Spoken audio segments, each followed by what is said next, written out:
So I hear you want to get into Old School Runescape, and I think I can help you with that. Because odds are you tried the game, you ran around, you chopped some trees, you picked up some quests, and you realized you had no idea what to do. And I know this because this is the exact situation I was in just a couple months ago. And the problem is, there's really not a lot of good new player guides out there, if I'm being honest. Most of them will explain how some mechanics works and just pretty much tell you to just focus on whatever you want. That's not very helpful as a new player because you don't even know what there is to focus on. And I get it, it's easy to get tunnel vision from being an experienced player and forget what being a newbie is like. I know this because I'm a huge World of Warcraft player, and I completely forget what it's like to be a newbie and honestly give pretty bad advice to new players. But as someone who just got an OSRS a few months ago and still pretty new myself, but have made some decent progress, I feel like I can still give advice from that new player lens and share a bit of what helped me out early on. And in this guide, we're not going to get too deep into how the mechanics of the game work, like how to play it, like how to move and what certain menus do. There's plenty of other great guides out there on that already. We're going to focus on more what you should actually do when you start the game. So if you do find any of this advice useful, definitely do consider subscribing, and I do have a Patreon link below, definitely completely optional, but every donation I absolutely appreciate. And let's get into the video. So first things first, if you're using the official client or the Steam version or whatever, stop what you're doing right now and download Runelite. And the reason is because Runelite supports plugins, and you need plugins. And while I could go through an absolute laundry list of plugins that you should use, honestly, the main one you need this entire thing for is the quest guide. The biggest benefit is that it tells you every item you're going to need for the quest, so you can gather all the items ahead of time, bring them in your inventory, and just bang out the quest. And this is where the OSRS Wiki is your friend, and you actually have a direct link click to it in the plugin, so it's perfect. And I'm gonna be honest with you, this wiki is one of the best wikis I've ever found for any game. It will explain exactly how to get any item, do any boss, do any quest. Literally anything you can do in the game is explained in extreme detail.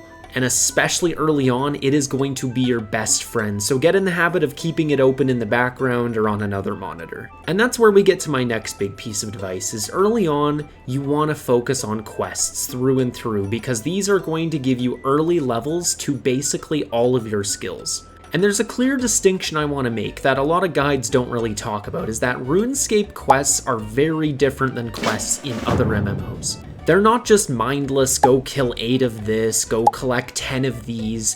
They're meant to unlock pieces of the game. They're almost like puzzles that unlock parts of the world for you. So the reason you want to do quests early on is because that's the way you're going to unlock more of the world. If you ignore quests and just try and skill, there's going to be so many skilling methods as you get those skills higher that are going to be completely locked away from you because you didn't do quests associated with them.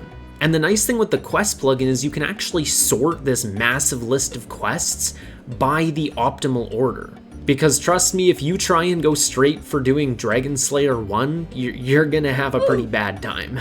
So you log in, you're standing in the middle of Lumbridge, what should you do? Open up that quest plugin, sort it by optimal order, and click the very first one. And that's gonna give you a list of all the items that you should now look up on the wiki how to get. And it's not a bad idea to check out the quest on the wiki too, because a lot of the items that you need for the quest you actually get from doing the quest itself, and it'd kind of be a waste of your time to get it beforehand. But this is exactly why I absolutely love questing in RuneScape, because every quest feels like a puzzle. You need to figure out how to get the items for it, how to do certain parts of it, what equipment you should bring along, whether you're going to be doing a melee fight or a magic fight. Which I should probably mention, it's a good idea to check the enemies to defeat section of the quest guide, just to see if there's anything you have to kill, so then you know if you have to bring along a sword or not. Which brings me into my next piece of advice. Magic. It is going to be your best friend.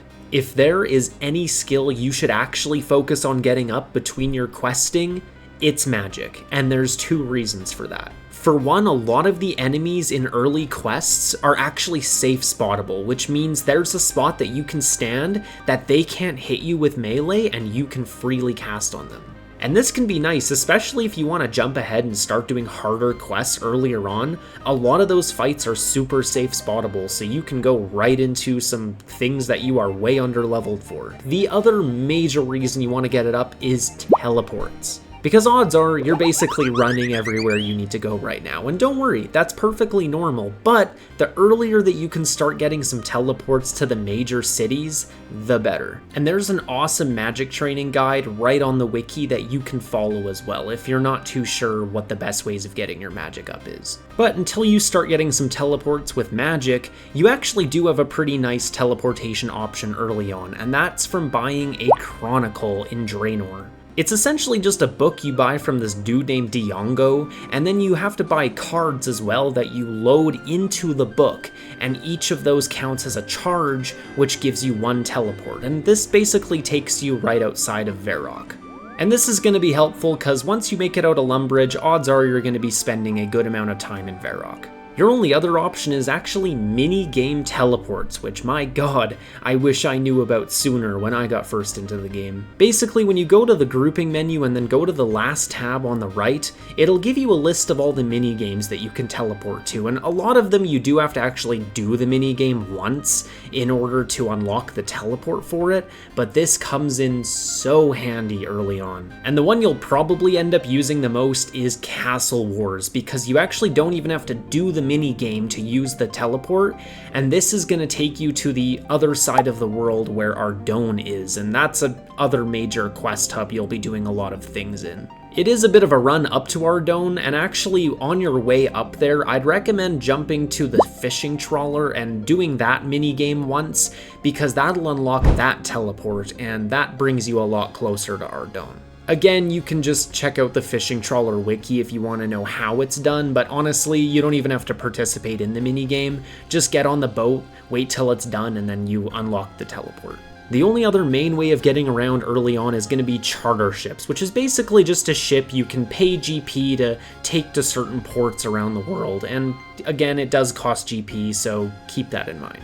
Some locations, as indicated in yellow, do have prerequisites before you can unlock them, but all of the green spots are all the different locations charter ships go to.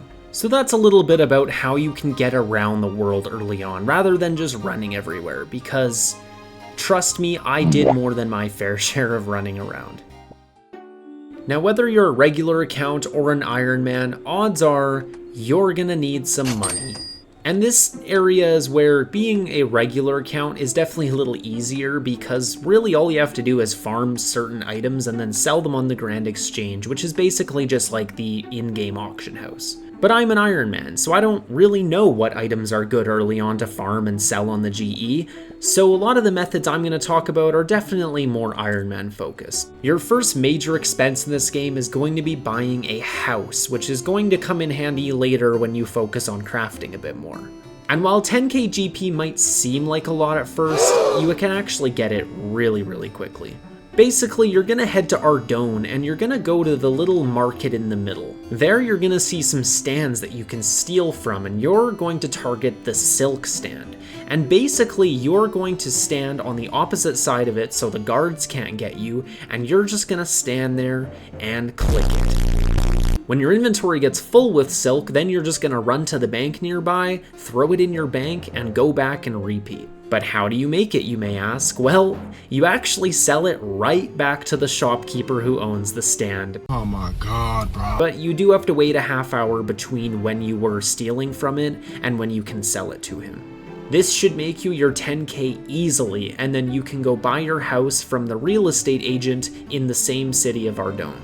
But this definitely isn't the best moneymaker early on. That would go to Wintertodt. Wintertodt is kind of like the holy grail of early account progression in RuneScape. It gives you a ton of money and a ton of variety of resources for all kinds of different skills.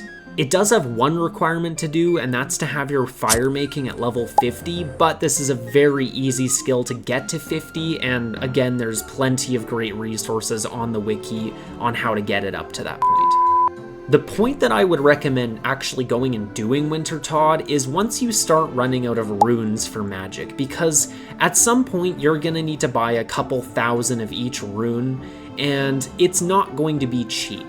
And that's the point where I would go and just do Wintertodt for a long time till you have a healthy amount of money. I would say somewhere between 150 and 200k GP. There's plenty of amazing Wintertodt guides out there, so definitely check out some of the videos out there for it if you want to know how to get there and how to actually do the event. But I don't want to give you information overload, and I think the things we've talked about today should give you more than enough direction to get started and get into the game. We've talked about the various methods of getting around the world easily, how to make money early on, and of course the things that you should be focusing on being quests. And magic. And the beauty of RuneScape is you're gonna start to form your own goals just by playing the game. You're gonna inevitably learn about new ways of teleporting around the world, items that you want to strive for, and even skills that you enjoy skilling and you just want to focus on getting up. And this is all things that just come naturally from playing the game. And I think the things we talked about today should get you over the major early hurdles that a lot of people run into early on, and should definitely help you get your feet wet with the game. If you are an Ironman, there is actually a full-on Ironman efficiency guide online that you can follow, and it's a really great guide if you want to play as efficiently as possible. I'm talking multi-skilling, getting items you're not going to need for 100 more hours early on, and things like that. And I actually followed it myself early on, and it taught me a lot about the game.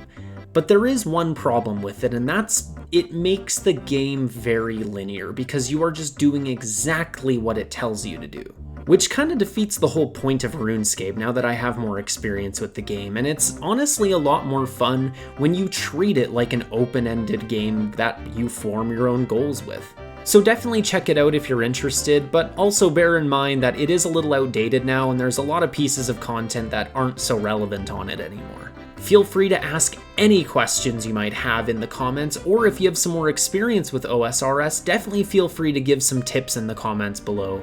And if you're interested in following along with my Iron Man journey through OSRS as a World of Warcraft player, definitely check out the other videos on my channel. It has been a wild ride so far. Which, by the way, I did finally get my graceful armor, and we've had a few bumps in the road along the way, so definitely stay tuned for the next part of the series. As always, if you did enjoy this video, please do like and subscribe, and definitely consider checking out my Patreon, but again, completely optional. I love you guys, and I'll see you in the next one.